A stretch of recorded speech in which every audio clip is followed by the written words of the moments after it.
For 250 years, America has been a bastion of freedom. As we look ahead to the next 250, we're reminded that freedom is ours to defend. Today, Alliance Defending Freedom stands in courtrooms across the country to protect those freedoms we cherish: life, free speech, religious freedom, parental rights. These freedoms are at the core of who we are as a nation, and they must be preserved. ADF is approaching a critical fiscal year-end fundraising deadline. Your support today helps ADF defend these freedoms so they may endure for many years to come. Every dollar you give will be doubled thanks to a special matching grant while funds last. Visit joinadf.com/Hanson or text Hanson to 83848 to give today. That's joinadf.com/Hanson or text Hanson to 83848. Hello, this is Victor Davis Hanson for the Daily Signal. Recently, during the confusion, the anger, the controversy over the Memorandum of Understanding concerning negotiations that will ensue with the United States and Iran, J.D. Vance, our vice president, was tasked in visiting the media and being the public spokesman on behalf of the memorandum. It wasn't an enviable job. He's very skilled. I think we all admire him a great deal. But one of the strange things that followed was there was criticism in Israel, and that would be natural. We are a large country and very powerful, and we're 7,000 miles away from Iran. Israel is a very small country of roughly 10 million people, and it's right proximate to Iran. So obviously our ultimate strategic aims and agendas are not always identical. But Vance made the argument that there were people in the Israeli cabinet that were too critical of the deal, and he wanted to kind of slap them down and say, no one likes you in the world except, or I should say supports you, except us, i.e. you should show more gratitude. Number two, we give you over $3 billion of aid, and 75% of your missile defense is contingent upon us. Donald Trump C is your best friend you'll ever have, as you have acknowledged yourself. And fourth, the United States policy is the United States policy. It's not affected by other people trying to influence it. This was kind of extraordinary because in that speech, he was more critical of the Israelis, really, than he was of the Iranians, because he talked in the sense that we're dealing with Iranian moderates, and there are people that might emerge as the new Iran. He didn't have that tolerance, it seems, for our ally Israel. The question of, is Israel an asset? Yes, we give over $3.5 billion to Israel, but unlike all of the other money that we give $1 billion to Egypt, we give almost $1 billion to Jordan. Both, by the way, are autocracies. They're not constitutional systems or consensual governments like Israel that's Western. And we gave $17 billion, 6 times what we gave Israel in as late as 2023. I think it's been over $100 billion so far.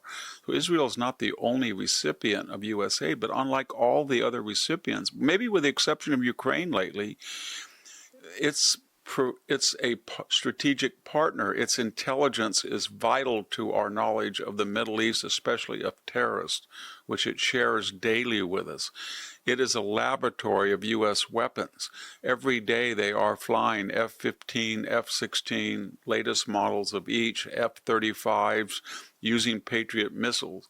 And almost daily they consult with our people and say, this is what we've learned as a flaw, this is what we've learned as an unrealized advantages, and that knowledge is incorporated into our defense profile.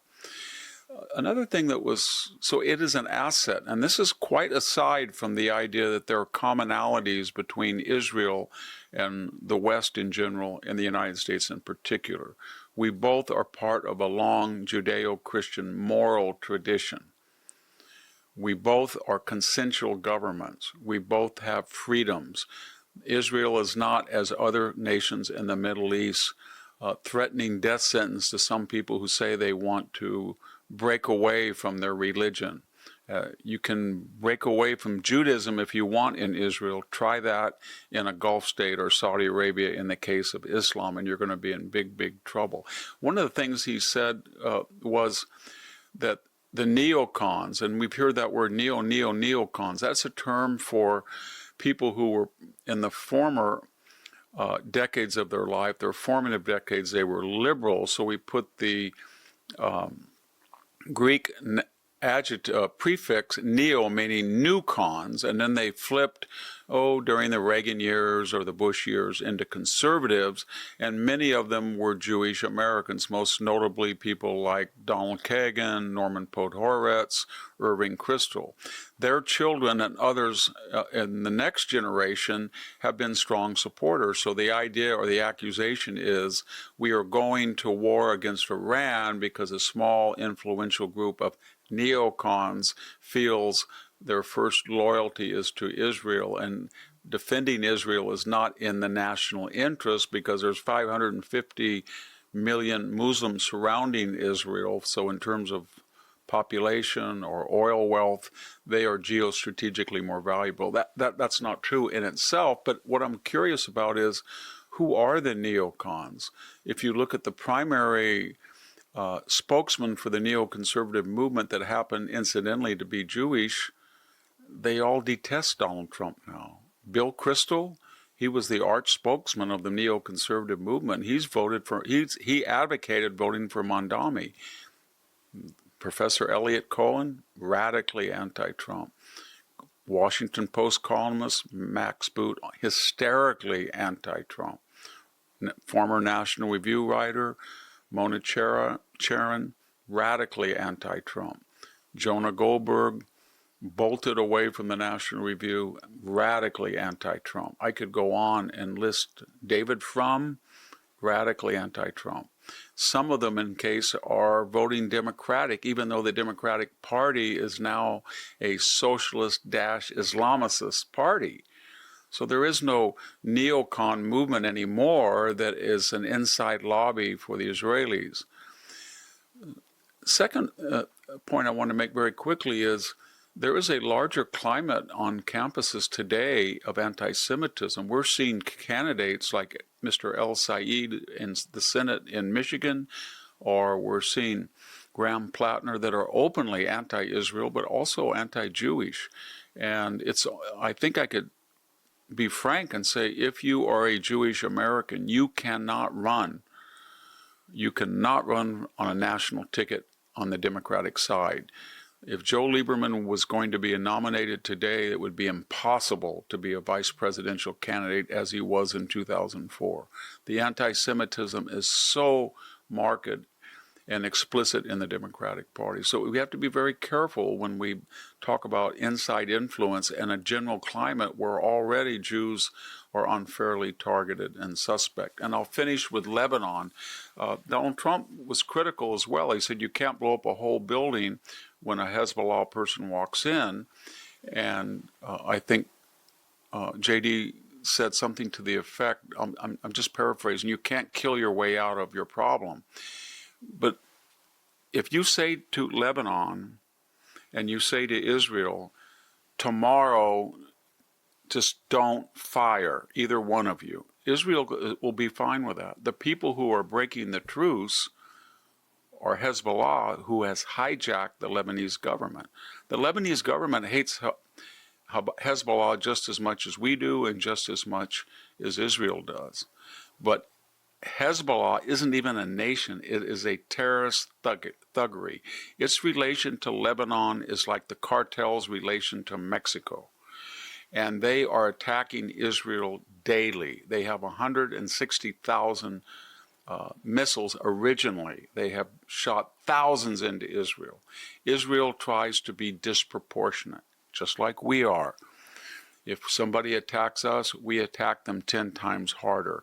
Why? To create deterrence.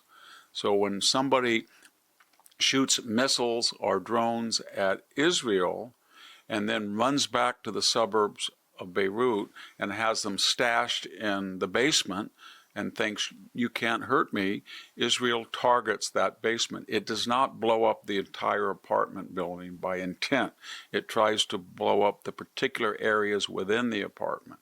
It is much more careful to target individual Hezbollah killers than the Hezbollah people are willing to target the IDF. They target everybody. And again, if you don't want Lebanon to be an issue, and I don't know why it's even in a memorandum of understanding, it has nothing to do with our effort to disarm Iran. It shouldn't be in there at all. That should be something the Israelis handle and Hezbollah handles. And all we need to do is say, don't give money to Hezbollah, but that's an Israeli-Hezbollah question, and Iran is desperately trying to cling on to something to get leverage, but we shouldn't allow them that leverage. Thank you very much. This is Victor Davis Hanson for the Daily Signal.